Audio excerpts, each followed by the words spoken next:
as soon as you start thinking about flight sim in terms of like, hey, I can't buy that because I won't get my money's worth out of it, then that's what you try to do. Then you're like, oh, I gotta fly this plane 2 times a week, or I gotta fly this plane 9 times to get my money's worth. Yeah, then you're not flying for the enjoyment of it. You're flying for the sake of money, and that ultimately will not leave you feeling very happy about flight sim. You got the Thranda Beaver. Yeah. And oh, you picked up Fussy Pants there, Kevin Shoesy. Nice, nice. I've been horsing around with that DC-6 over there in Microsoft Flight Sim. Man, that's a good airplane. Got so far, I've got the Mooney, and I also picked up that Seneca. Now I've got that Cloudmaster. So I'm slowly building up my hangar a little bit.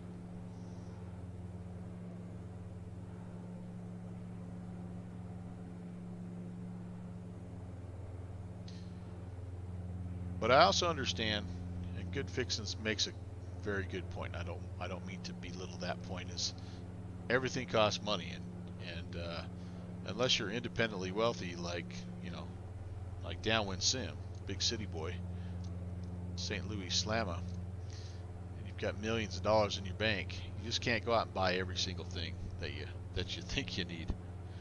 You have to learn the difference between wants and needs. So I do get that also.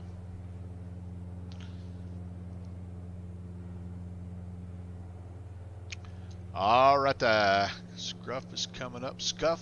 And then from Scuff down to 5,000.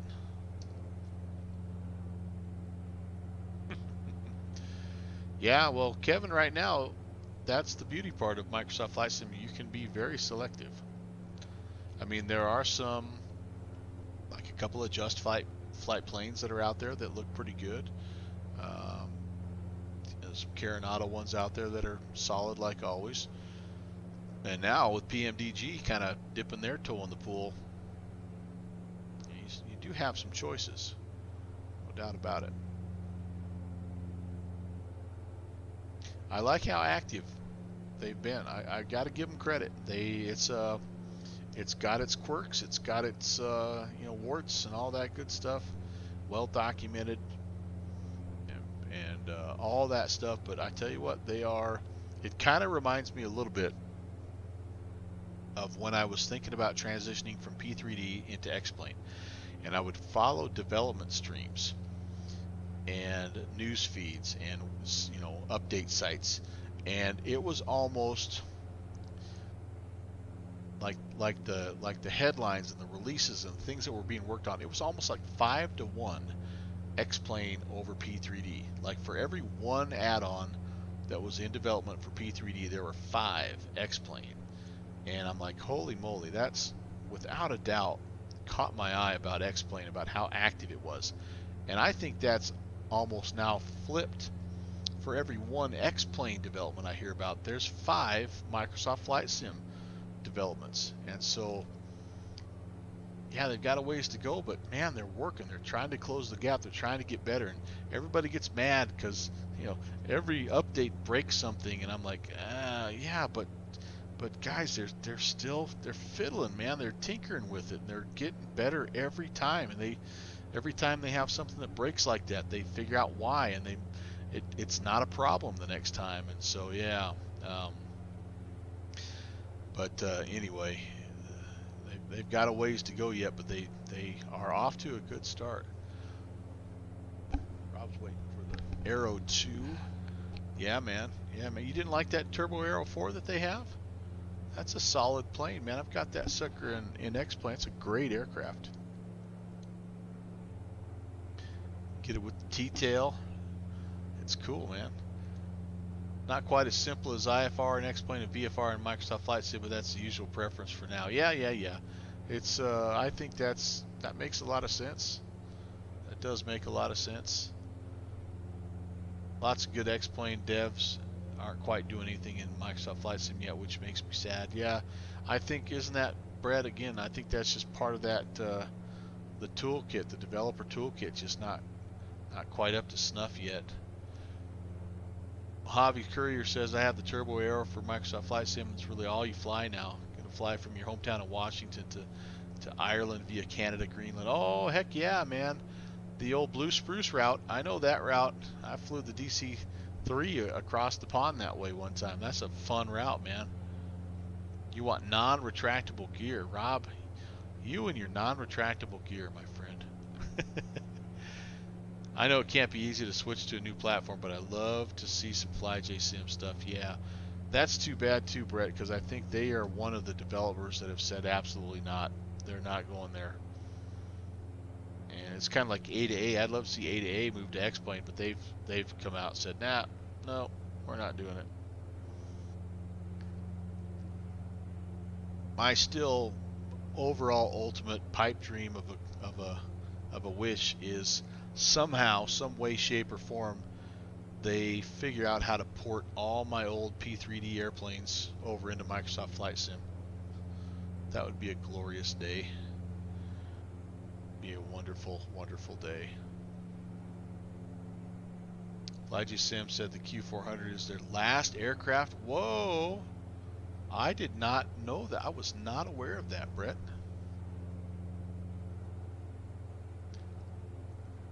Three miles to Scuff, and then we're on our way down, guys. I am also curious about what they would do next.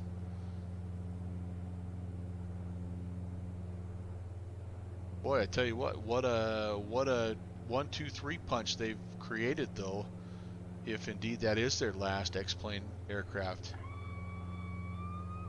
Okay, let's pull back on the throttles again, and we'll start our descent down below 10,000. Again, I'm looking for 1,300 feet per minute, roughly. That'll be good. And it always goes a little bit low initially, and then it'll kind of equalize pretty close there. I do wonder what their next plans are, because I mean, surely they're not going to hang it up. I mean, they're too well respected, and I mean, I would think that they're at that point where they've made real money off of their add-ons, but probably not like retire to the Bahama money. Surely they have something else that they're thinking about. All right, back to the checklist. Friction locks are off, ice protection's on, cabin pressure check, takeoff bugs are noted. CTOT needs to come on. Let's go ahead, we'll turn those on. On. Altimeter set checked, external lights, speak of the devil. I don't want to look at that, so we'll turn the strobe off, but we put the landing light and the taxi light on at this point. HP valves are set to auto. Boom. Okay. And we're in the soupy soup, and we're getting a little moisture, so we're definitely in icing country here. So I'm glad we have things turned on. Wait a minute. Why don't I see those on? What? I better make sure they. Oh yeah. Sorry. I was looking at the annunciator panel, and this is where it shows. So we've got everything on there. We are we kind of, yeah, we're essentially on our vector to final here. Flap is where we're heading. Let's center up our heading bug, and let's go ahead and activate vector to final. So it'll that was not a smart move. Heading mode. Dadgummit. Let's go back to heading mode here.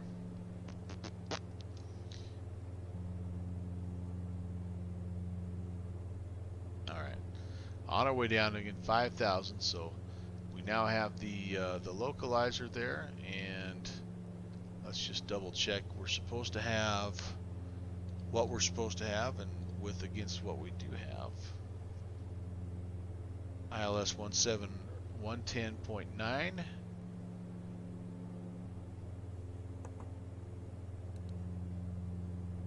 That should have automatically switched for me there. Okay. And a course of 176. Now that is in. 176 is in. So that's interesting that it didn't switch over my localizer for me. Alright, well, we got that. That's why you check, right? That's why if somebody would make a list of these things and write them down somewhere, like some sort of list you could check, so you didn't have to remember it, that would be really nice. Musie's on Twitch. Hey, it's going good, man. It's going good. The Saab, we just talked about this. The leading edge Saab, man, is fantastic. They've really done a great overhaul, and can't recommend it enough. Cleared direct oops after that whelp. Oh, you know me well, Shoozy. You know me well. 6,600. We are definitely going to be down where we need to be at flaps. We'll be able to intercept. We go ahead. I think I'm going to vector myself a little bit this way. We're on the right base. How far out are we? Can I make a radio call? About 25 miles. Probably not close enough. But yeah, Musie's. If you can't go wrong with either. The Carenado one is great. The leading edge Saab one is even better. Can't go wrong with either one of them though. Just depends on what you're looking for.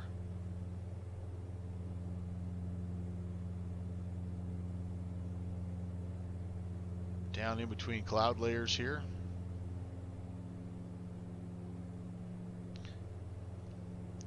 Will Rogers traffic. United 816 is 20 to the northwest of the field, inbound 17 left. Will Rogers. Alright, what do we have here? Raindrops. Raindrops. That could potentially be the field over there, guys.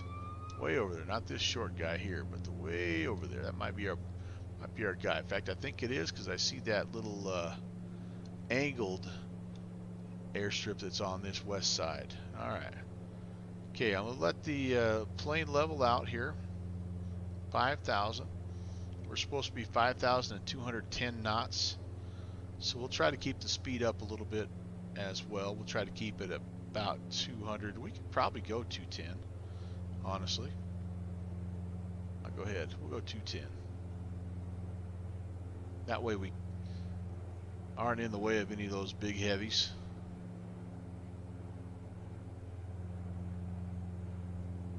X-Plane have AI ATC? Yeah, it does.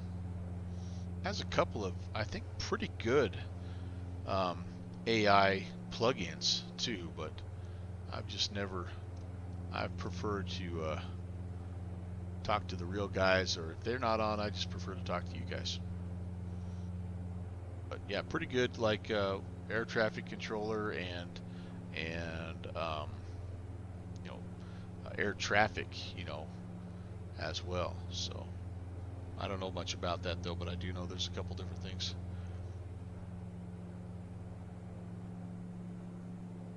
Once you talk to the real guys, man, you just the artificial stuff just doesn't float your boat.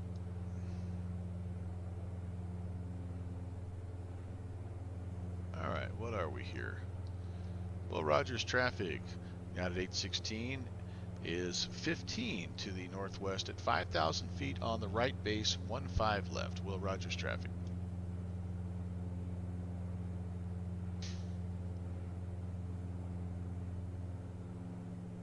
So you kind of see what we've got here, guys. Since we did vectors to final, this is our line we're looking to intercept. And there is Golfs.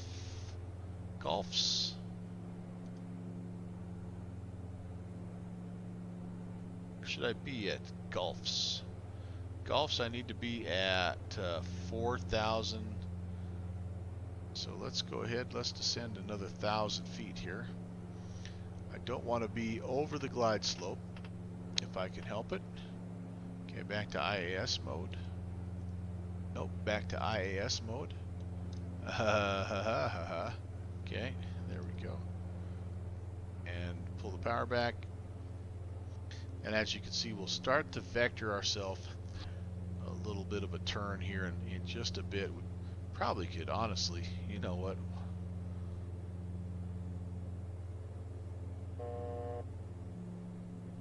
I'm going to get down to 4,000. I think we'll just hand fly this baby. It's a nice night. We're down below all the muckety muck here. Let me just double check, make sure we don't have anything. There's a few at 2,500 they say, but yeah, we'll just fly the needle, man. Just fly the needle.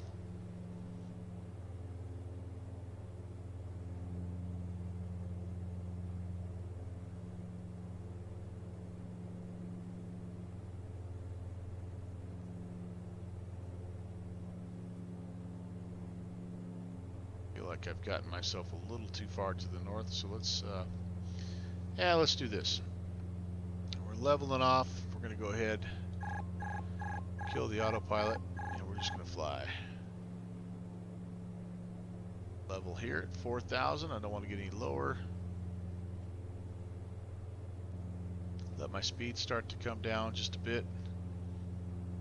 And we've got the field in sight. In fact, I can start to go that way.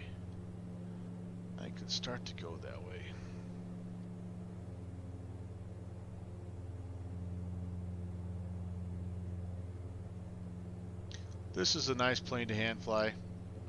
I won't do it justice, but it is a nice plane to hand fly. Okay, we still have the localizer active. No glide slope yet. Oh, yes, we do have a glide slope. It's saying I'm way too high. Okay, how can that be? No, that's my speed. Sorry, never mind. That's not my glide slope.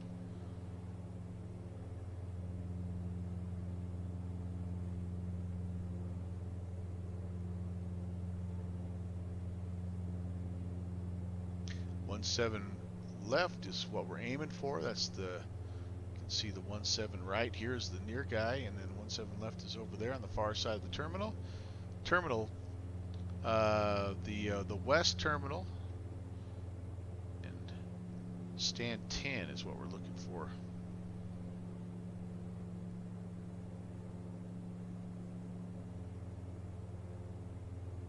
Okay, I need to pull power back a little bit here, and all right, altitude alert. I got you.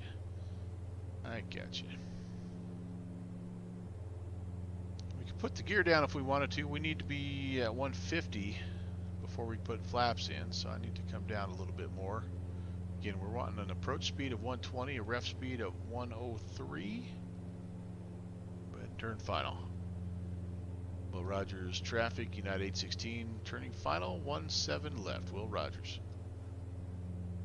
How close we are. Not a bad rollout, boys. Not too bad. We do have a little bit of a crosswind coming from our left. You can see we're kind of crabbing into it right now. Just a bit. We may be over our... That's our speed. That is... I'm not seeing the glide slope just yet.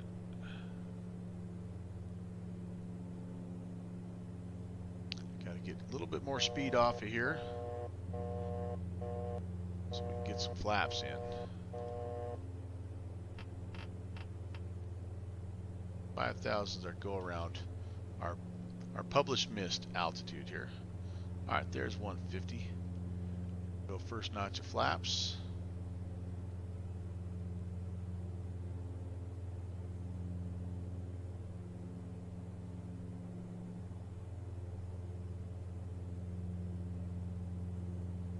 Speed is good. Flaps 15. Gear coming down. Alright, landing checklist. Auto caution off. Oh boy, this is the bad part of this. Prop sync, can I get it? Yep, off. Flaps full set.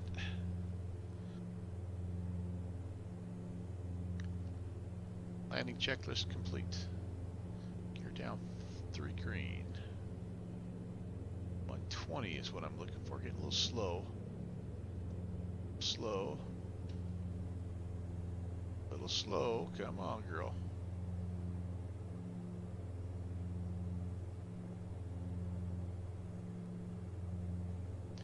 Never did get a glide slope. That's really weird. Must have a... I don't know why I wouldn't have a glide slope, but I did not get one.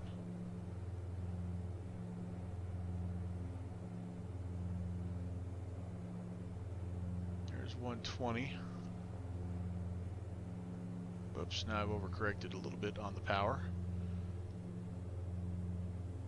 Probably could have turned my anti-icing off, but that's okay.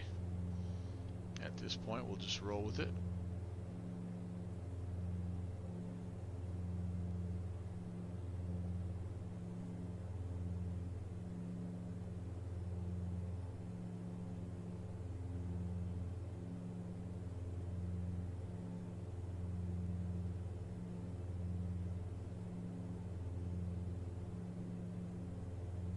Oh, there's a giant tree.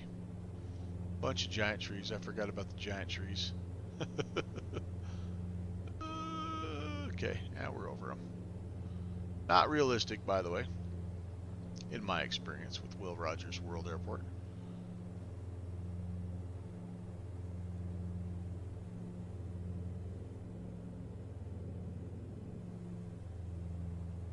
We're going to test our beta here, Brett. Be ready, man. Oh, little gust right there at the end.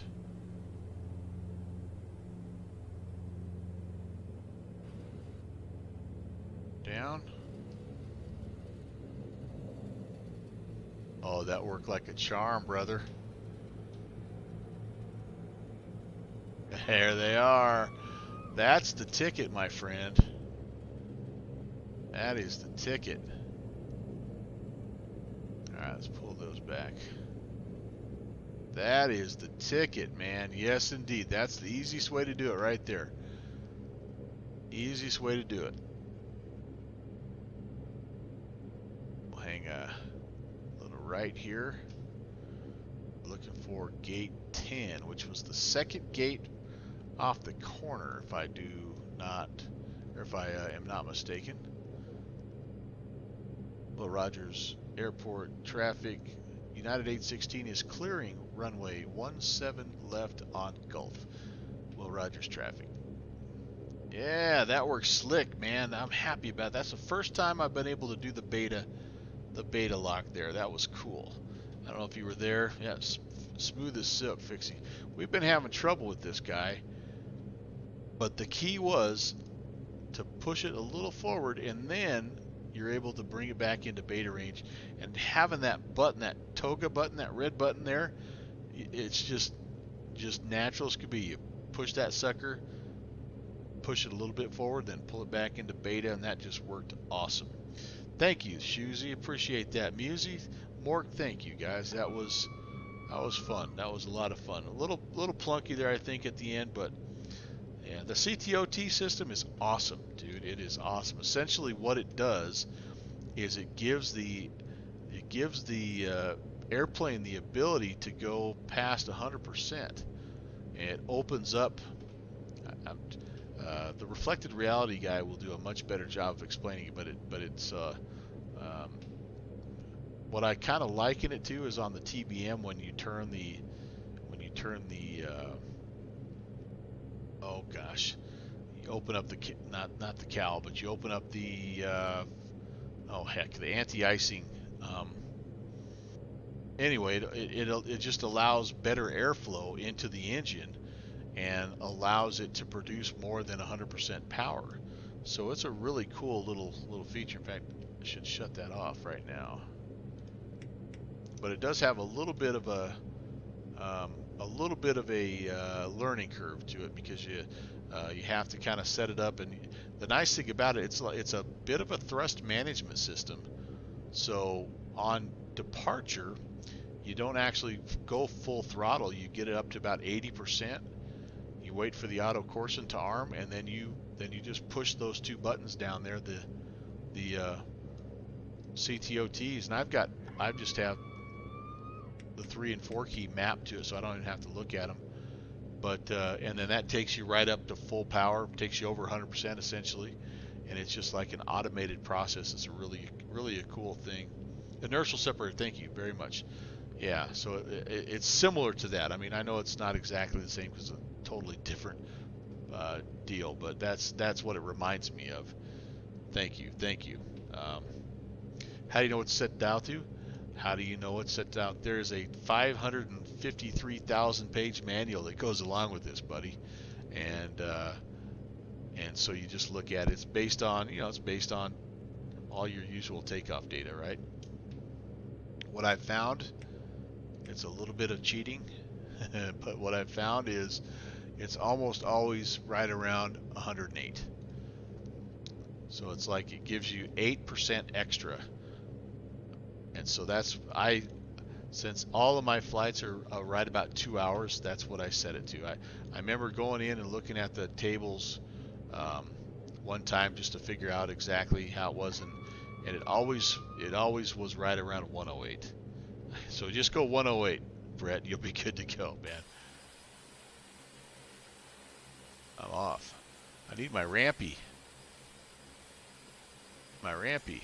There we go. Oh, we're way off. Yeah.